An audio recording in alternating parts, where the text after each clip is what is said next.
1919 ते 22 या काळात ब्रिटिश राजवटीला दोन मोठ्या जनआंदोलनांचा सामना करावा लागला.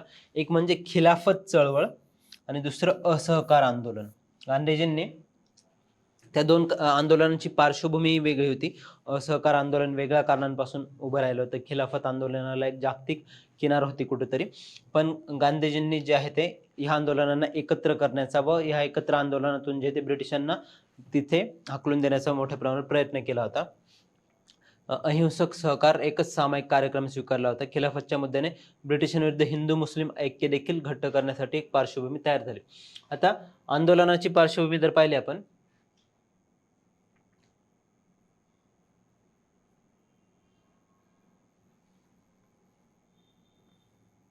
यस इकडे आहे ते खिलाफत मुद्दा. बघा पार्श्वभूमी काय होती त्याची. पहिल्या महायुद्धानंतर ब्रिटिशांनी तुर्कस्थानला दिलेल्या वागणुकीमुळे मुस्लिम तरुण पिढी आणि कट्टर राष्ट्रवादी मुस्लिम विद्वानांमध्ये तीव्र असंतोष निर्माण झाला. कारण पहिल्या महायुद्धात काय झालं ना, की ब्रिटिशांच्या विरोधात तिथे तुर्कस्तान होतं. तुर्कस्तान म्हणजे त्यावेळेस मुस्लिमांचं एक धार्मिक तिथे श्रद्धास्थान होतं. सर्व जगातले मुस्लिम तुर्कीच्या खिलाफाला तिथे मानत होते. व पहिल्या महायुद्धानंतर जे आहे ते ब्रिटनने जो तिथला तुर्कीचा जो काही तिथले जे राजवट होती त्यांना तुच्छतेची वागणूक जी आहे ती देण्यात आली. त्याच्यामुळेच काय झालं ना, की पहिल्या महायुद्धानंतर बघा तुच्छ वागणुकीमुळे मुस्लिम तरुण पिढी आणि कट्टर राष्ट्रवादी मुस्लिम विद्वानांमध्ये जो आहे तो ब्रिटिशांविरुद्ध तीव्र असंतोष त्या ठिकाणी निर्माण झाला. कारण त्यांच्या धर्मगुरूलाच तिथे किंवा ते ज्या देशाकडे एक धार्मिक श्रद्धास्थान म्हणून पाहत होते त्यांनाच तिथे वागणूक जी ती चांगली दिली नाही.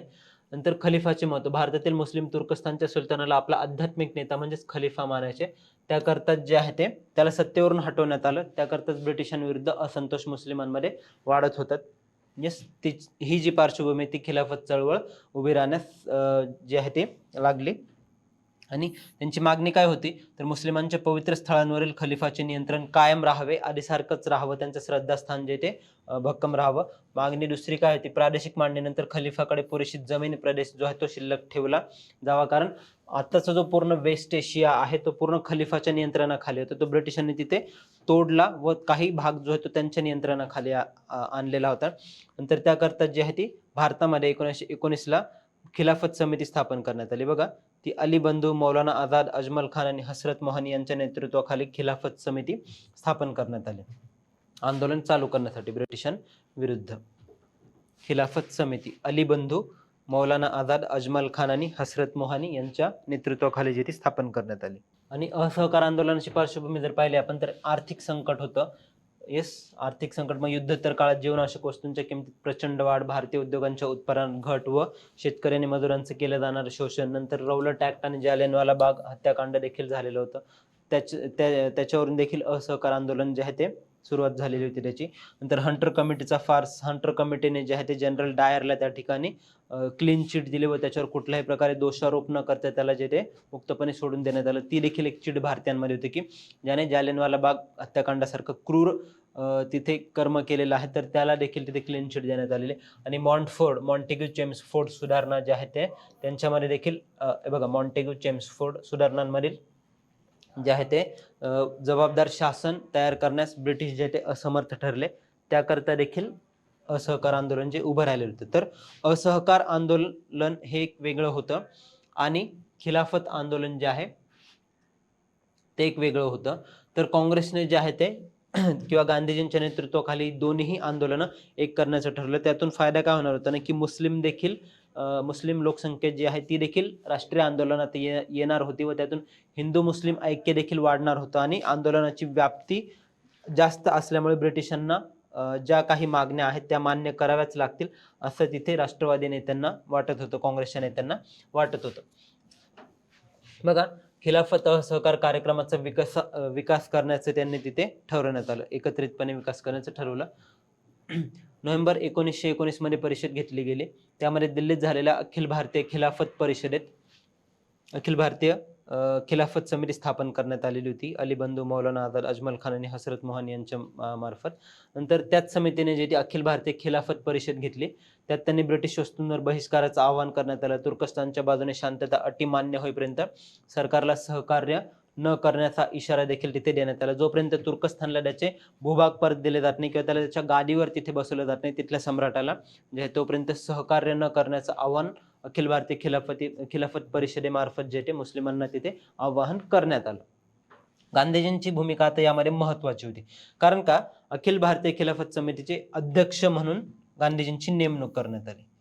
अखिल भारतीय खिलाफत समितीचे अध्यक्ष, जी परिषद झाली त्या समितीचे अध्यक्ष म्हणून तिथे गांधीजींनी अध्यक्ष होते ते. त्यांनी ह्या मुद्द्यांसाठी जे ते सरकार विरुद्ध व्यापक असहकार आंदोलन पुकारण्यासाठी एक उत्तम व्यासपीठ म्हणून त्याचा वापर केला. दोन्हीही आंदोलनांचा एकत्रितपणे वापर करता येईल असं गांधीजींनी तिथे समितीचे अध्यक्ष म्हणून सांगितलं. आणि खिलाफत प्रश्नावर काँग्रेसची भूमिका काय होती बघा. काही मतभेद देखील होते. गांधीजी सत्याग्रह आणि असहकार सुरू करण्यास अनुकूल होते, की काही ज्या सुधारणा आणलेल्या होत्या किंवा जालियनवाला बाग हत्याकांड झालेलं होतं त्यातून देखील चळवळ चालू करायची होती आणि खिलाफतचा देखील एक प्रश्न होता. तर अशा प्रकारे जे आहे ते एक संयुक्त अशी चळवळ ब्रिटिशांविरुद्ध, जी संयुक्त चळवळ जी व्यापक राहील, मोठ्या स्वरूपात राहील व सर्व लोकसंख्येचा त्यामध्ये हिंदू मुस्लिमांचा सहभाग राहील, अशी व्यापक चळवळ सुरू करण्यासाठी गांधी आग्रही होते.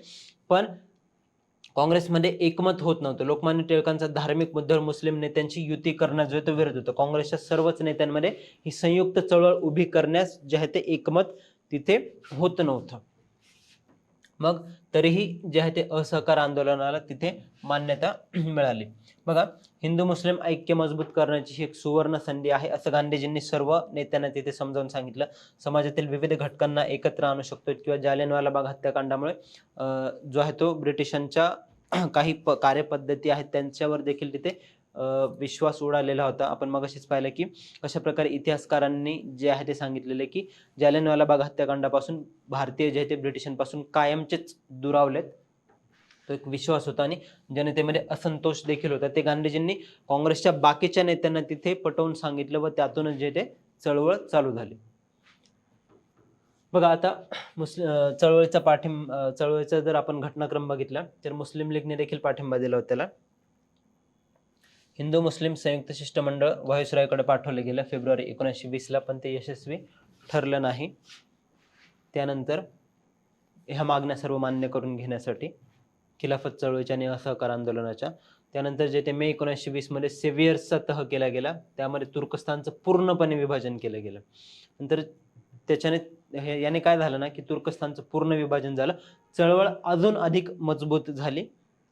जून 1920 मध्ये अलाहाबाद येथे सर्वपक्षीय परिषदेने बहिष्काराच्या कार्यक्रमाला मंजुरी दिली. जून 1920 ला सर्वपक्षीय परिषद भरली. त्यामध्ये काँग्रेस, मुस्लिम लीग किंवा इतर जे काही पक्ष होते त्यावेळेसचे इतर जे काही नेते होते त्या सर्वांनी जे आहे ते असहकार आणि बहिष्काराच्या कार्यक्रमाला मंजुरी दिली.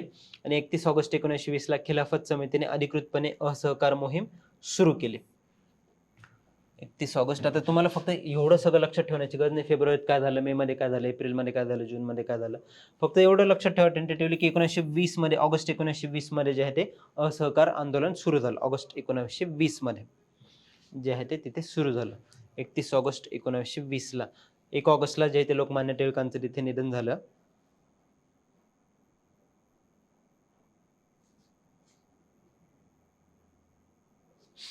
ऑगस्ट ला लिहून घ्या हे. 31 ऑगस्ट 1920 ला कलकत्ता येथील विशेष अधिवेशनात लाला लजपत राय यांच्या अध्यक्षतेत असहकार आंदोलनाचा स्वीकार करण्यात आला.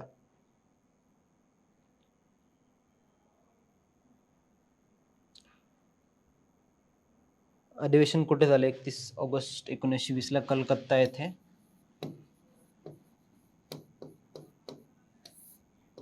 लाला लजपत राय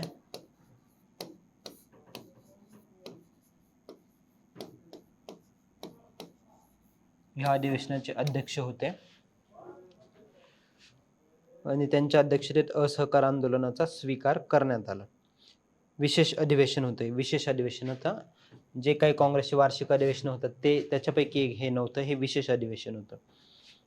विशेष अधिवेशन म्हणजे काही खास कारणांसाठी बोलवले जातात असे अधिवेशन.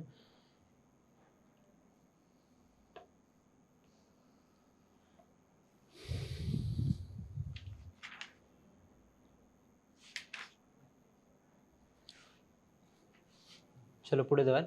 सप्टेंबर 1920 मध्ये कलकत्त्यात येस, अधिवेशन झालं ते तुम्हाला सांगितलं मी.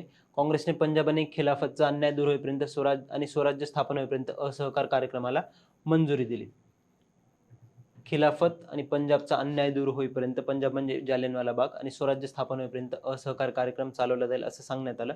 मग त्यामध्ये आता कार्यक्रम काय होता बरं? काँग्रेसने आता काय करायचं ठरवलं, तर शिक्षणावर बहिष्कार टाकणे, सरकारी शाळा, महाविद्यालय, न्यायालयांवर बहिष्कार, पंचायतीमार्फत न्यायदान केलं जाईल. पंचायतीमार्फत न्यायदान म्हणजे काय, तर ब्रिटिश संस्थांचा उपयोग न करता ज्या काही स्थानिक संस्था आहेत त्यांच्या मार्फत तिथे शासन चालवलं जाईल. कायदेमंडळावर बहिष्कार, नोव्हेंबर 1920च्या निवडणुकांवर बहिष्कार, आणि बहुतांश मतदारांनाही दूर राहणे तिथे पसंत केलं. खादीचा वापर, स्वदेशी कापडावर भर देऊन परदेशी कापडाचे त्या ठिकाणी होळी करण्यात आलेली होती, किंवा चरख्यावर सूतकताई, सरकारी पदव्यांचा त्याग देखील केला गेलेला होता. आणि अनिवार्य अट काय होती, तर हिंदू मुस्लिम ऐक्य जपणे, अस्पृश्यता निवारण आणि संपूर्ण अहिंसेच्या मार्गाने जे आहे ते गांधीजींच्या नेतृत्वाखाली संपूर्ण अहिंसेच्या मार्गाने हे आंदोलन घडवून आणणे असं त्याचं तिथे मागणी होती.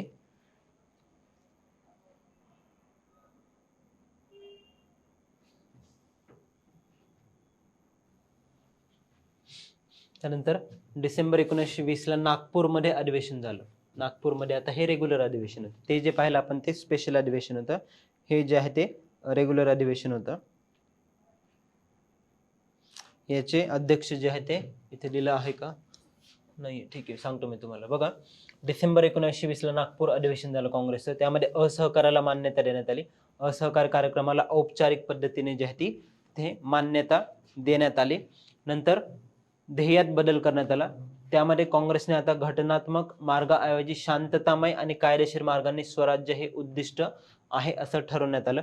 आतापर्यंत ह्या गोष्टीमुळे जे आहे ते बऱ्यापैकी नेते काँग्रेसपासून दुरावले, ज्याच्यामध्ये GS खापर्डे किंवा मोहम्मद अली जिना यांचा समावेश होतो. कारण आतापर्यंत काँग्रेसने जे आहे ते घटनात्मक मार्गाने किंवा कायदेशीर मार्गाने जे आहे ते संघर्ष मिळवण्यासाठी प्रयत्न चालू ठेवलेले होते. संघर्ष करण्यासाठी प्रयत्न जे ते केले जात होते. स्वातंत्र्य त्या मार्गाने मिळालेलं पाहिजे. घटनात्मक किंवा कायदेशीर मार्ग म्हणजे काय, तर जे आहे ते की राजकीय प्रतिनिधित्व जे आहे ते कायदेमंडळांमध्ये वाढवून देणे, किंवा कायदेमंडळांमध्ये जाऊन सरकारच्या धोरणांवर टीका करणे, आणि नवीन कायद्यांच्या मार्फत जे आहे ते तिथे सुधारणा घडवून आणणे, त्याला घटनात्मक किंवा कायदेशीर मार्ग तिथे म्हणू शकतो. पण त्याऐवजी आता शांततामय आणि जे आहे ते संघर्षाच्या मार्गाने जे आहे आंदोलन तिथे करण्याचं गांधीजींनी किंवा काँग्रेसने जे ते तिथे ठरवलेलं होतं. येस, त्यासाठी जे संघटनात्मक बदल देखील करण्यात आले. काँग्रेस वर्किंग कमिटी स्थापन करण्यात आली 1920च्या अधिवेशनामध्ये. 15 सदस्य होते त्या कमिटीचे. भाषिक तत्वावर प्रांतिक समित्यांची देखील पुनर्रचना करण्यात आली. जर परीक्षेत प्रश्न विचारले तुम्हाला की काँग्रेस वर्किंग कमिटी किंवा भाषिक तत्वावर प्रांतीय समित्यांची पुनर्रचना कधी करण्यात आली, किंवा काँग्रेसने घटनात्मक मार्गांऐवजी शांततामय आणि कायदेशीर मार्गाने स्वराज्य हे उद्दिष्ट कधी ठरवलं, तर डिसेंबर 1920च्या अधिवेशनामध्ये. 1920च्या अधिवेशनामध्ये वर्ष विचारतील किंवा हे वर्ष देऊन हे उद्दिष्ट विचारतील. यस, आणि गांधीजींनी सांगितलं की हा कार्यक्रम, असहकार कार्यक्रम जर आपण पूर्णपणे राबवला तर 1 वर्षात आपल्याला स्वराज्य जे आहे ते तिथे मिळू शकते. आता याचे अध्यक्ष कोण होते, तर वीर राघवचारी.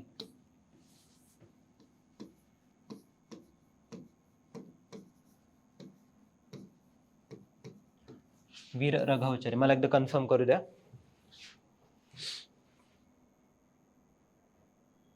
यस, वीर राघवचारी, सी वीर राघवचारी यार.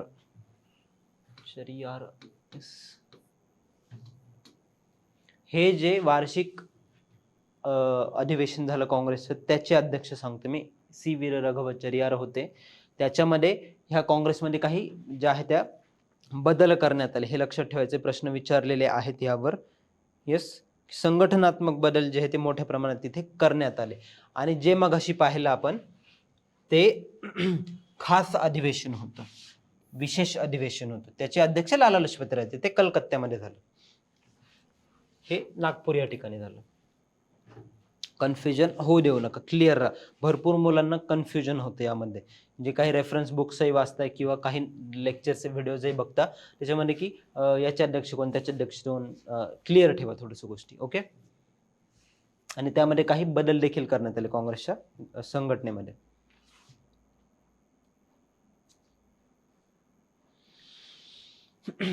पुढे जाऊया. चळवळीचा प्रभाव बघा काँग्रेसमधील फूट पडली. Mohammad Ali Jinnah, Annie Besant, G S. Khaparde, B C. Pal यांनी काँग्रेस सोडली. कारण का?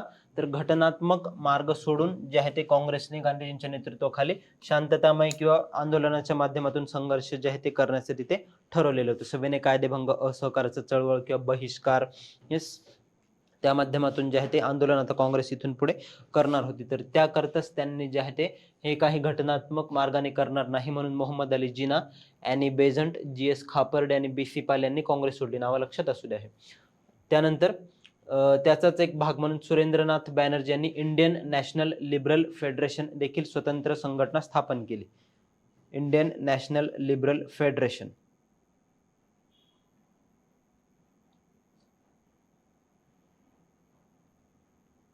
इंडियन नॅशनल लिबरेशन फेडरेशनची स्थापना कोणी केली? तर सुरेंद्रनाथ बॅनर्जी यांनी. यांच्याबद्दल पाहिलेलं पण आहे आपण सुरुवातीलाच. आणि मोतीलाल नेहरू, पंडित मदन मोहन मालवीय, अॅनी बेझंट किंवा चित्तरंजन दास यांनी गांधीजींच्या असहकार आंदोलनाला तिथे विरोध केला. यांनी जो आहे तो विरोध केला. चळवळीचा विस्तार जर पाहिला तर गांधीजींनी अली बंधूंसोबत देशभर दौरा केला. हजारो विद्यार्थ्यांनी सरकारी संस्था सोडल्या. सुमारे 800 राष्ट्रीय शाळा व महाविद्यालयात ज्या भारतीयांनी स्थापन केल्या गेलेल्या महाविद्यालय किंवा शाळा होत्या, विद्यापीठ होते, त्यामध्ये प्रवेश घेतला. त्यातून नंतर जे ते 1920 ला जामिया मिलिया, काशी विद्यापीठ आणि गुजरात विद्यापीठांची स्थापना झाली. 1920 ला जामिया मिलिया, काशी विद्यापीठ, गुजरात विद्यापीठाची स्थापना झाली. वकिलांनी देखील त्यांच्या वकिलीचा त्याग केला. त्यामध्ये मोतीलाल नेहरू, जवाहरलाल नेहरू, सी.आर. दास, सी राजगोपालाचारी, वल्लभभाई पटेल, राजेंद्र प्रसाद सारख्या दिग्गजांनी जे ती तिथे वकिली सोडली. तुम्ही नावं जर बघितली तर भारतामध्ये भारताचे जे काही भविष्यातले नेते होते त्यांची तिथे पायाभरणी होत होती. जवाहरलाल नेहरू, सी.आर. दास, राजगोपालाचारी, वल्लभभाई पटेल, राजेंद्र प्रसाद जे ते भारत स्वतंत्र झाल्यावर त्यांनी भारताचं नेतृत्व केलेलं होतं. परदेशी वस्तूंवर देखील बहिष्कार टाकण्यात आला. परदेशी कापडाची सार्वजनिक होळी करण्यात आली. कापड आयात निम्म्याने घटली. येस, परदेशी कापड जो होतं त्याच्यावर बहिष्कार टाकल्यामुळे. नंतर दारू व ताडीच्या दुकानांसमोर देखील मोठ्या प्रमाणावर तिथे निदर्शने करण्यात आली. अशा प्रकारे जे आहे ते आंदोलन तिथे चालू होतं असहकाराचा. टिळक स्वराज्य फंड स्थापन करण्यात आला 1 करोडचा. जनतेने त्यातून जो आहे तो टिळकांचा मृत्यू झाला 1 ऑगस्ट 1920 ला. यस, तर त्याच्यासाठी टिळकांच्या स्मृती प्रित्यर्थ जे आहे ते असहकार आंदोलनासाठी जे तो टिळक फंड स्थापन करण्यात आलेलं होतं. त्याच्यामध्ये 1 कोटी रुपयांहून अधिक निधी जमला होता, आंदोलनासाठी वापरण्यात आला. नंतर लष्कराला आवाहन करण्यात आलं. जुलै 1921 मध्ये अली बंधूंनी मुस्लिमांना लष्कराचा राजीनामा देण्याचं आवाहन केलं. यस, नंतर जे ते त्यांना अटक झाल्यावर जे ते गांधीजींनी पुन्हा एकदा आवाहन केलं की लष्करावर देखील तिथे बहिष्कार टाका. नंतर सरकारने दडपशाही चालू केली. मग त्यामध्ये स्वयंसेवक संघटना बेकायदेशीर ठरवण्यात आल्या. सभांवर बंदी घालण्यात आली. प्रेस स्वातंत्र्य हिरावलं आणि गांधीजींशिवाय जे ते बहुतेक नेत्यांना तिथे अटक करण्यात आली. अशा प्रकारे दडपशाही जी आहे ती तिथे ब्रिटिशांनी चालू केली. अजून जर पाहिलं आपण त्याच्याशी संबंधित काही गोष्टी, मिदनापूर व गुंटूरमध्ये, मिदनापूर म्हणजे बंगालमध्ये, गुंटूर म्हणजे आंध्र प्रदेशमध्ये करबंदी चळवळी देखील चालवण्यात आल्या. नंतर आसाममध्ये चहाच्या मळ्यातील कामगारांचे संप आणि नोव्हेंबर 1921 मध्ये प्रिन्स ऑफ वेल्सच्या भेटीचा तीव्र निषेध देखील ह्या चळवळीच्या माध्यमातून करण्यात आला. काय पाहतोय आपण तर चळवळीमध्ये कोणते कोणते मुख्य उपक्रम राबवले गेले असहकार चळवळीमध्ये ते आपण तिथे डिटेलमध्ये पाहतोय.